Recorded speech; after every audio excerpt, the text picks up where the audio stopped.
6 అంకణాల స్థలాలకు పూర్తిగా ఫ్లోరింగ్ వేయచ్చు, వాటిని అట్టే బారేస్తున్నారు. 5-6 రోజులు ప్రభుత్వం స్పందించకపోతే, అదే కలెక్టర్లు అధికారులు స్పందించకపోతే జనసేన పార్టీ తరపున ఈ టైల్స్ అన్ని కూడా 6 అంకణాల స్థలాలకు వేసేదానికి సిద్ధంగా ఉన్నాం. పైదాకా పోయిస్తాను.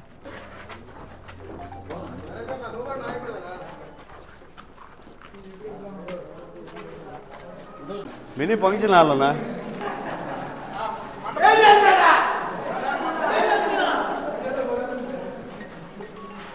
ఇదొక మినీ ఫంక్షన్ హాల్.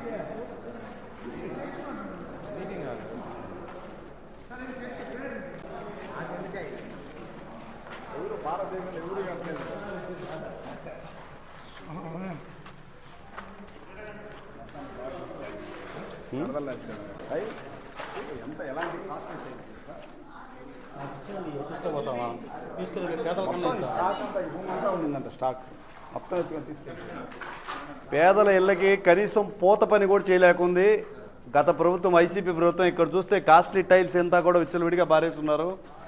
దీని సౌకర్యంలో కనీసం కొంతైనా పేదల పట్ల చూపించుంటే కొంత విచక్షణ కలిగి ఉండేవాళ్ళేమో ప్రజలు. నీచమైన ప్రభుత్వం సొంత ప్రయోజనాల కోసం కోట్ల రూపాయలు ఖర్చు పెట్టి అప్పనంగా దొరికిన స్థలాల్లో దుర్మార్గంగా నిర్మితమైన ఈ స్థలాలన్నింటి కూడా ప్రభుత్వ పరం చేయాలని మేము జనసేన పార్టీ తరఫున డిమాండ్ చేస్తున్నాం.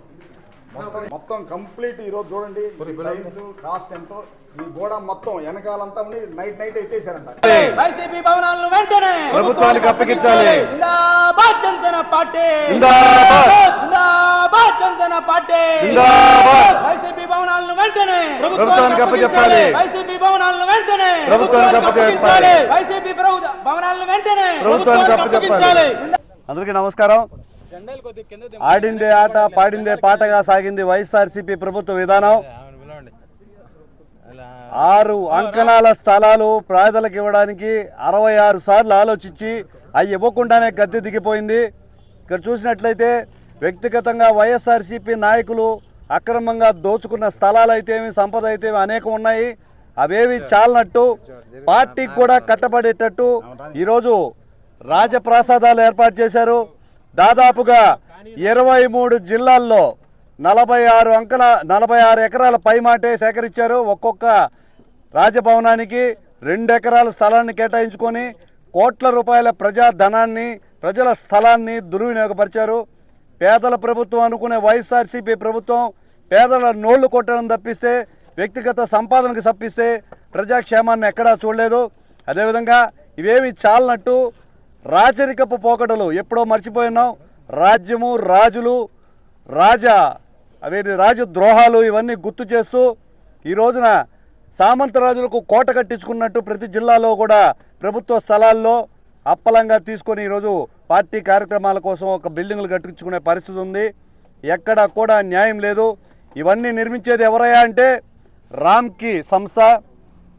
ప్రభుత్వం నుంచి 50 ఎకరాల స్థలం సేకరించి కేవలం 10 ఎకరాలకు మాత్రమే, అంటే 5 కోట్ల రూపాయలు తీసుకొని మిగిలిన 40 ఎకరాలు ఉచితంగా తీసుకునేసిన పరిస్థితి. దానికి ప్రభుత్వం తరపున, వైఎస్ఆర్సీపీ ప్రభుత్వం తరపున శాంక్షన్లు లభించాయి.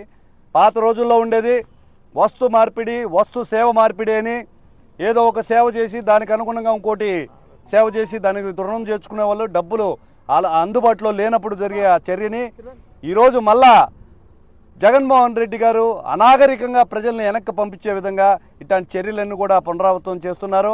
ఈరోజు నిబంధనలకు విరుద్ధంగా దురాక్రమణ జరిగి ఏవైతే పార్టీ కార్యాలయాల్లో నిర్వహిస్తున్నాయో అవన్నీ వాళ్ళ ప్రభుత్వం లాగా మనం కూల్చేయడం మాకు చేత కాదు. కాబట్టి ఈ భవనాలన్నిటి కూడా ప్రభుత్వ ఉపయోగాల కోసం ప్రభుత్వానికి హ్యాండ్ ఓవర్ చేయాలని మేము జనసేన పార్టీ తరఫున డిమాండ్ చేస్తున్నాం.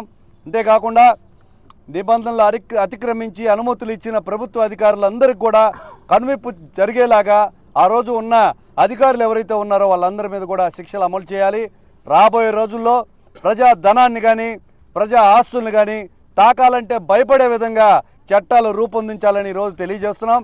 ఈరోజు ఈ భవనాన్ని చూస్తుంటే కింద పిల్లర్ల కాడి నుంచి పైన హంగామా దాకా ఎక్కడ కూడా తగ్గలేదు. కోట్ల రూపాయల నిర్మాణం చేశారు. పక్కనే ఉన్న టిక్కో ఇళ్ళను చూసినట్లయితే 6 అంకణాల్లో పిల్లర్లు కూడా లేవు, పైన రోడ్డు మీద వేస్తున్నారు. ఏదో బయట బంకులకు కూడా కనీసం ఇనప కమ్ములు కింద పిల్లర్లు ఉండే పరిస్థితి. 6 అంకణాల స్థలం గట్టిగా తుఫాను వస్తే ఇల్లు ఎగిరిపోయే పరిస్థితి ఉంది. కేవలం వీర దుర్మార్గం వల్లనే వైఎస్ఆర్సీపీ పార్టీ పతనమైంది. ప్రజలందరూ కూడా గుర్తెరిగి పనికిరాని ప్రభుత్వాన్ని ఇంటికి పంపించారు. అయిపోయింది. ఈ కోట్ల రూపాయల ప్రజాధనానికి నష్టం వాటిల్లకుండా అన్నీ ఉపయోగపడే విధంగా ప్రభుత్వం చర్యలు తీసుకోవాలని కలెక్టర్ గారిని జనసేన పార్టీ తరఫున జనసేన నాయకులతో కలిసి కలవనున్నాం. ఎవరైతే అన్యాయం జరిగిందో, ఏ స్థలాలు అయితే ప్రభుత్వ స్థలాలు అక్రమంగా లాక్కున్నారో వాటిలన్నిటికి కూడా జవాబుదారీతనాన్ని గుర్తు చేస్తామని తెలియజేస్తున్నాను. జై జనసేన, జై హింద్.